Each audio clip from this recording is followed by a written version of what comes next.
let's talk about exponents. There are a lot of situations in math and science where you have to multiply the same number over and over multiple times. And rather than writing it all out, so like if you have 3 times 3 times 3, let's say you want to do that 15 times, it's going to be annoying to write it all out. So what we do is we write an exponent. So let's say we want to multiply 3 10 times. We just say 3 to the exponent of 10, or we say 3 to the power of 10. All right, so when would we want to do that? Well, a really easy thing to think about is a square. If we want to find the area of the square, we just do the length times the width. And since it's a square, the length and width will be the same. And so it'll be 2 times 2. As you may guess, we can just write 2 squared. And now we have 2 squared. We can just do 2 times 2, because that's what we know it is, and that's 4.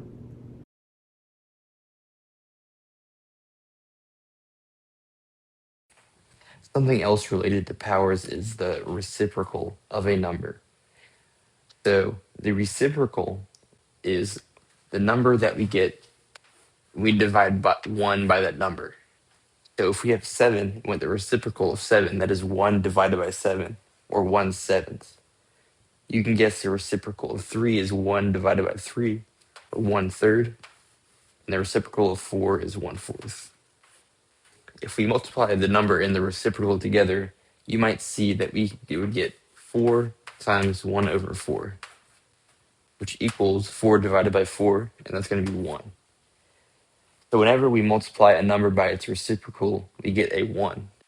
Here I have an example of how we use exponents to express reciprocals. I wrote a power to a -1. 7 to the power of -1 equals 1/7, or 7's reciprocal. So therefore, when we see a negative exponent, it implies a reciprocal is involved. And when the exponent is -1, you get the reciprocal of it. So let's see what happens when we get the exponent as a negative number, but it's not 1. This time it's 2. 7 to the power of 2 is 7 times 7. 7 to the power of -2 is 1/7 times 1/7. Therefore, if we take the power of a negative number, we multiply the reciprocal that many times. But when the power is positive, we multiply the number that many times. So let's compare it to 7 to the power of +2. Here we do 7 times 7 instead of 1/7 times 1/7.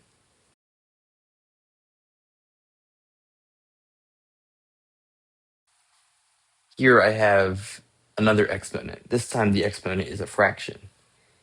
You might know of something called the square root. The square root of a number, so let's say we want to take the square root of 16, will give you the number that when you multiply that number by that number, you'll get 16. So we know the square root of 16 is 4. This means if you multiply 4 by 4,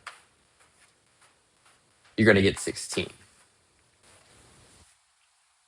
But what happens if the denominator is not 3? If the denominator is not 3, so 16 to the power of 1/3, sorry, not 2, that means we'll take the cube root of 16. So the answer to this is whichever number you have to raise to the power of 3 to get 16. So the answer is some number to the power of 3 is equal to 16.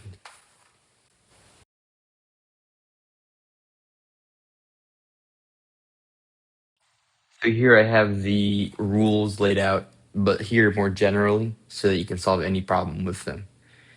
So for b, which is any number, so b could be like 1, 4, 7, 9. So that number to the power of n, which can also be any number, when n is a whole number and positive, what you do is you multiply the base by itself that many times.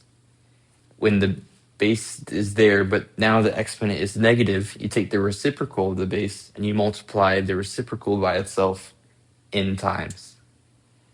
And when you have the fractional exponent, 1 over n. Here, it is a 1 in the numerator and n in the denominator. You take the nth root of the base. And the nth root of the base is the number x that satisfies the equation x to the power of n equals b. So that means you're trying to find the number that when you raise it to the power of n, you will get the number b. So let's say you have 16 to the power of 1 over 4. You're trying to find the number x that when you raise it to the fourth power, you'll get 16. So let's try 2, which is the answer. 2 times 2 times 2 times 2. 2 times 2 is 4. 4 times 2 is 8, and 8 times 2 is 16. So therefore, you found that number x, and that number x is 2, so this equals 2.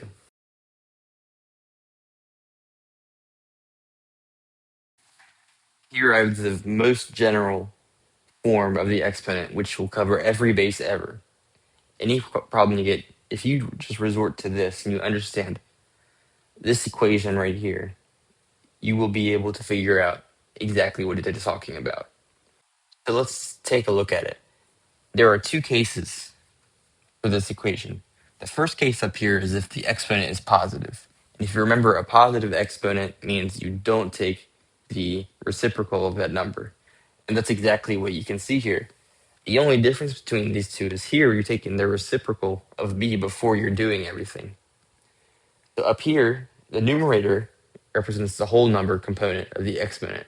And if you remember, that meant you multiply that base by itself the exponent amount of time. So if the numerator is 2, b to the 2, you would just say b times b underneath this radical. And the denominator represents the power of the root, so the dth root. So let's do a little example just so it makes a little more sense.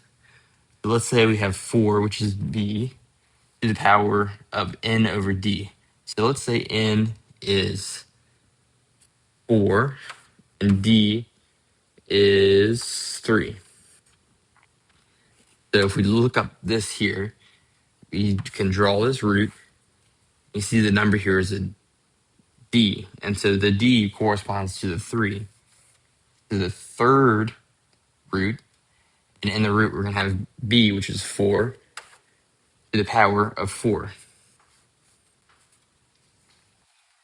So the next step in this is we want to evaluate the 4 to the power of 4 inside the radical. And so you can do 4 times 4 times 4 times 4. So we could you can either type that in the calculator or you can write it out and do it step by step. The 4 times 4 is 16. 16 times 4 is 64. 64 times 4 is 256. So now we have the cube root 256.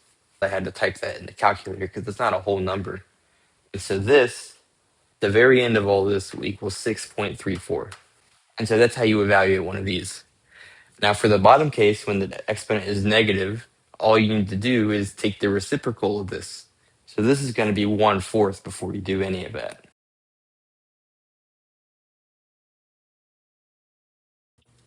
Here are all of the exponent rules you will ever need. These two are new, but these three we've gone over before. They might look familiar, I'd hope. This one is just b to the minus n is the reciprocal to the power of n. We know that from before. This one is just saying b to the power of some fraction, the numerator divided by the denominator. You take the denominator's root of b to the power of n. This one does look new, and it's one of the most important properties of exponents. Whenever you have any number and you raise it to the power of 0, it will be equal to 1. Now, there are reasons for this, but it is best to just accept this. It might not make sense initially, but it makes your life easier. So just be happy about it for now. And so these two are new. but they're also very, very, very important. When you have some x b to the power of n, and you multiply that by the same base, just know these have to be the same base to the power of a different power. You can combine these as one exponent to the power, and you add the powers together. And if you think about this, you might be able to figure out why. And I encourage you to try to think about it yourself. But I'm going to go over why just now. So let's say you have, I'm going to keep it simple and just keep the base general and arbitrary, but the exponent here is 2. Multiply that by the same base to the exponent 3. And if we rewrite this as the multiplications that they are, you have b times b for this one, and b times b times b for this one. If you count them all, you're multiplying b 5 times, and so it's going to be b to the 5th. So therefore, you add them together because these just represent how many times you're multiplying b by itself, and you get to add those together to get the right answer.